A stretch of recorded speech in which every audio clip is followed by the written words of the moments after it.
These are passages drawn from the text of Passageways by Kim Schaefer. They are recited for you here by the author. This passage is entitled, All We Have to Lose.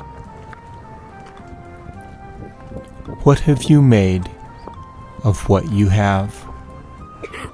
You can only make the same of more. Make the most of what you have, and there you will find unlimited resources. Those who do not appreciate what they have are ever impoverished, no matter how much. Those who do appreciate what they have are ever enriched, no matter how little. The generous of spirit are enlarged by their giving, the miserly diminished by their clutching. In the spirit, what is kept is lost, and what is given is a joy for all. We give or we withhold in every interaction. All are made poorer by what is withheld. All are made richer by what is given. We deprive each other of warmth and light because we think we don't deserve them. The confusion that results in this deprivation is a kind of false economy.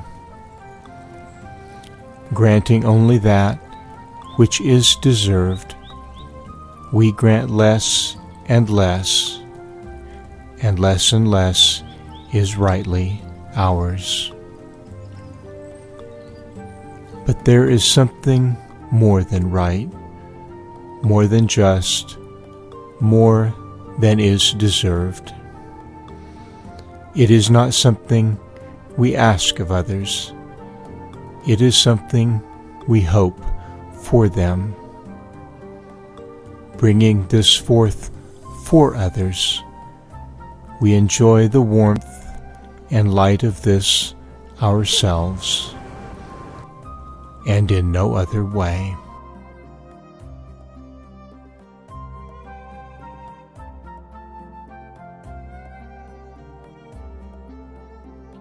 This passage is entitled, Being Observant.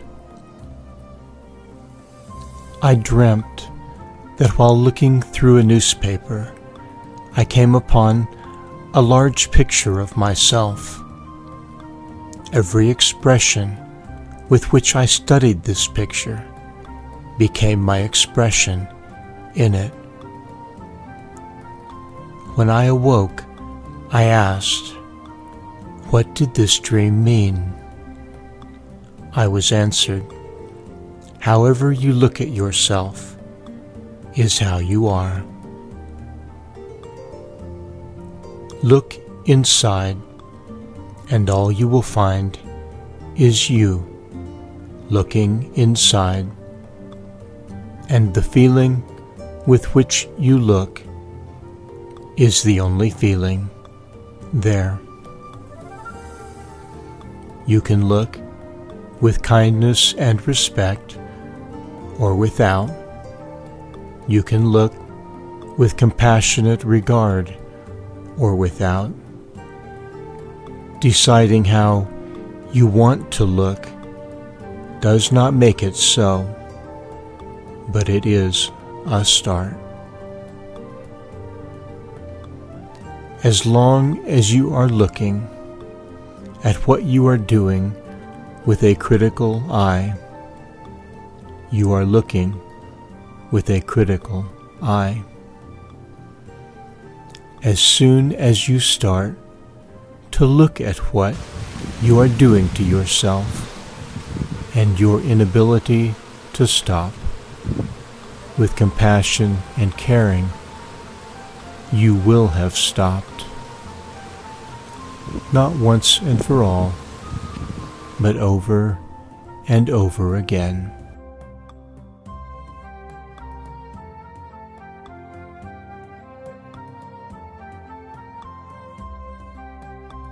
This passage is entitled, What We Value.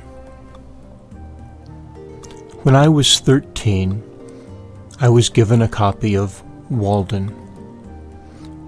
To this day, I do not know if Mrs. Hodel gave me the book because she thought I would appreciate its message, or because of all her students, I needed it most desperately. I had grown up without feelings of self-worth.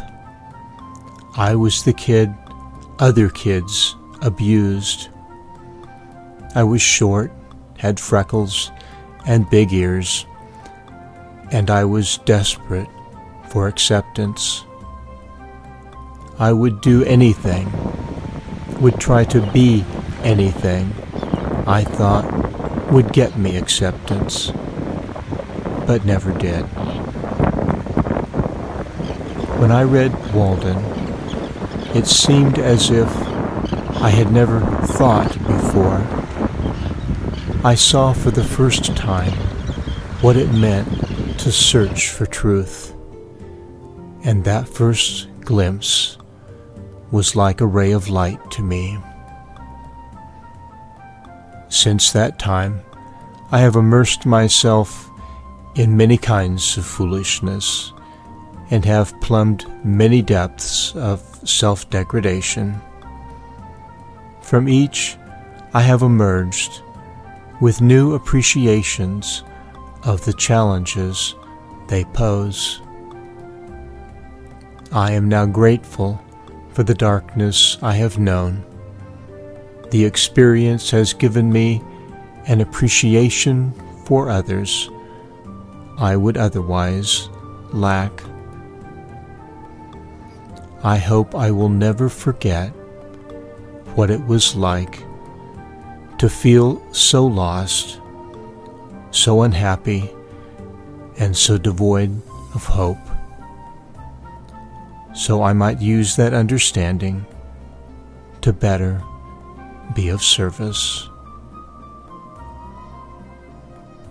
In other words, what I once considered my great misfortune, I now treasure.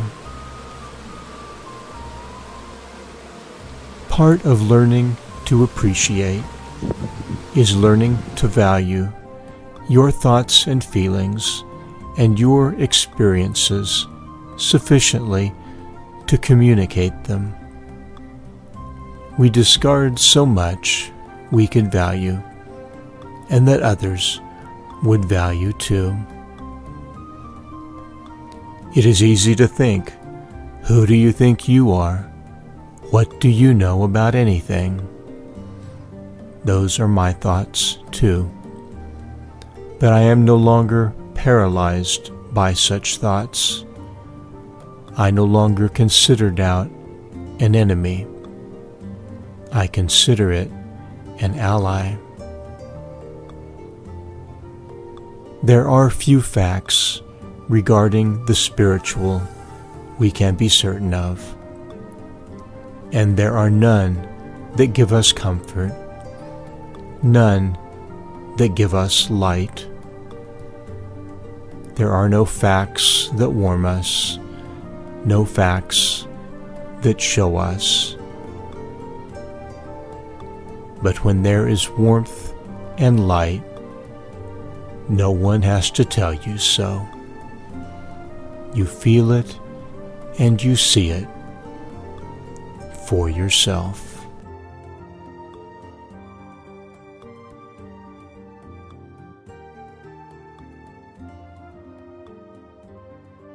This passage is entitled, Before You Now. Not somewhere else, not something else, not some other time.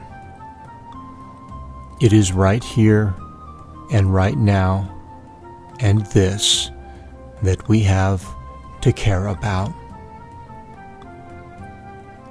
I am not going to tell you you should feel other than you do. Just the opposite. Feel exactly as you feel. Think exactly as you think.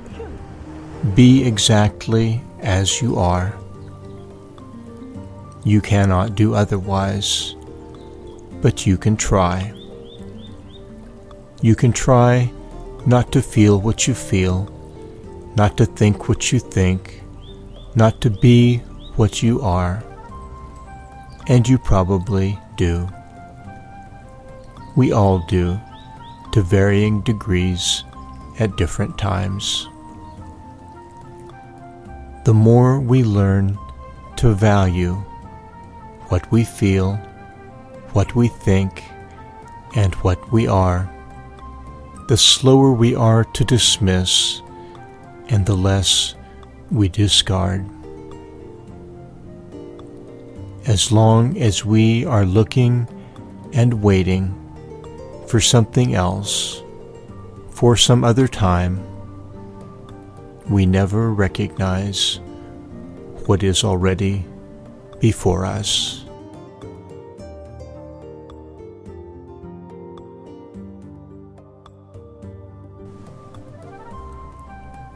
This passage is entitled, "The Choice." There is only one place to start. You always start with where you are.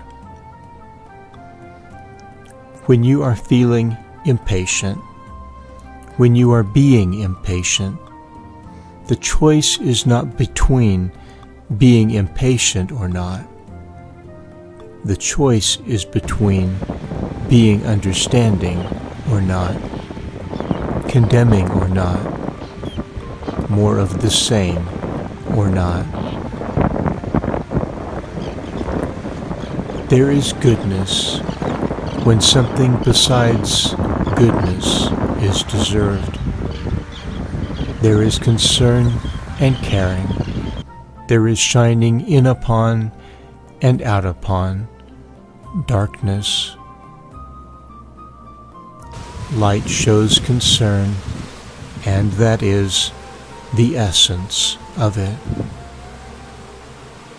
Light speaks to darkness and is understood as both come to know the other is no other's, but is its own.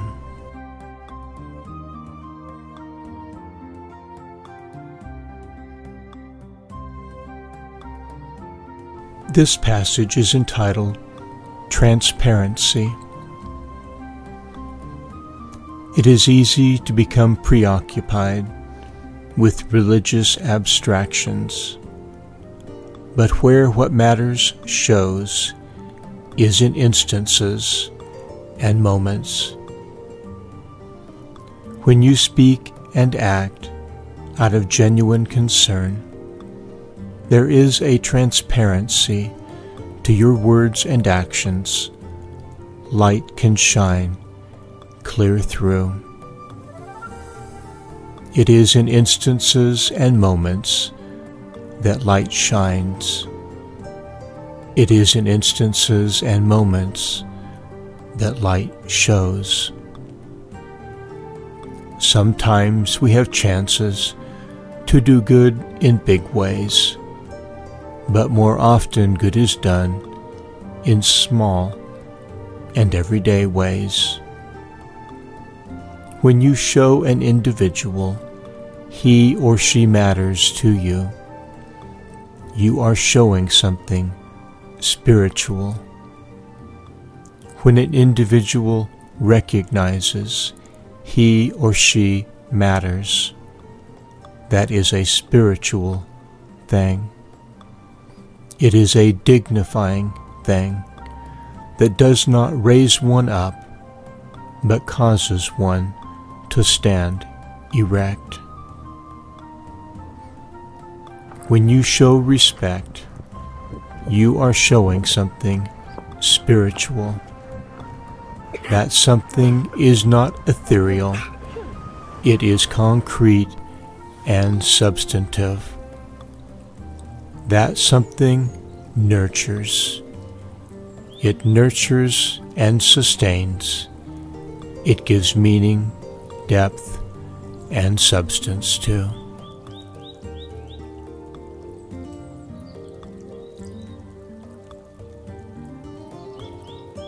This passage is entitled, Imbued with the Divine. My grandfather, Ward Schaefer, was the kindest, most gentle man I have ever known. When my grandfather was a child, his mother and father would bring the bundled buckwheat from the field to the barn, where they had a horse-powered threshing machine. The wheat was fed into one end of the machine, and the straw would be ejected from the other, the grain collected underneath.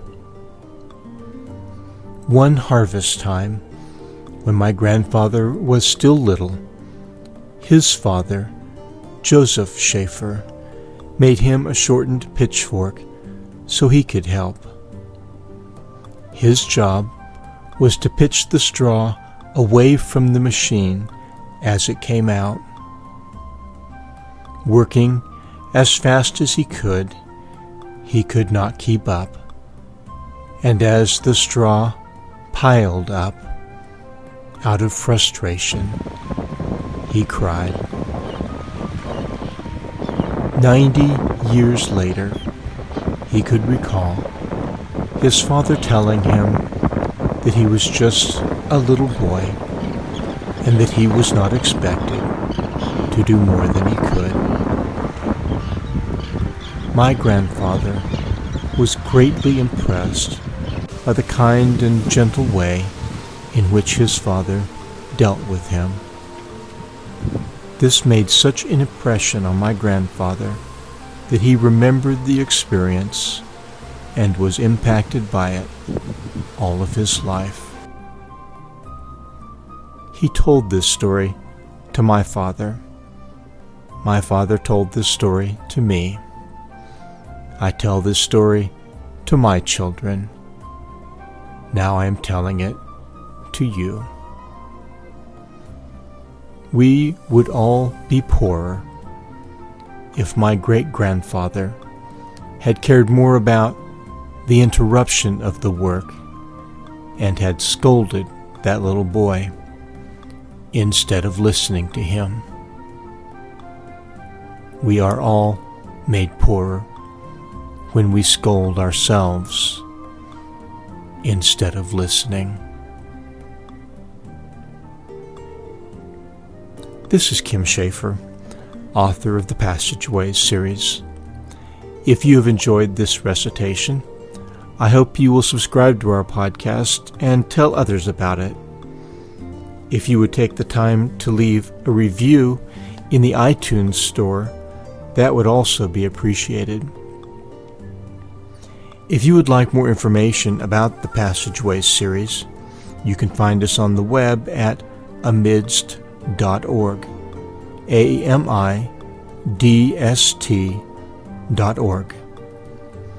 This broadcast has incorporated texts copyright Kim Schaefer, 1975 to 2007. All rights reserved.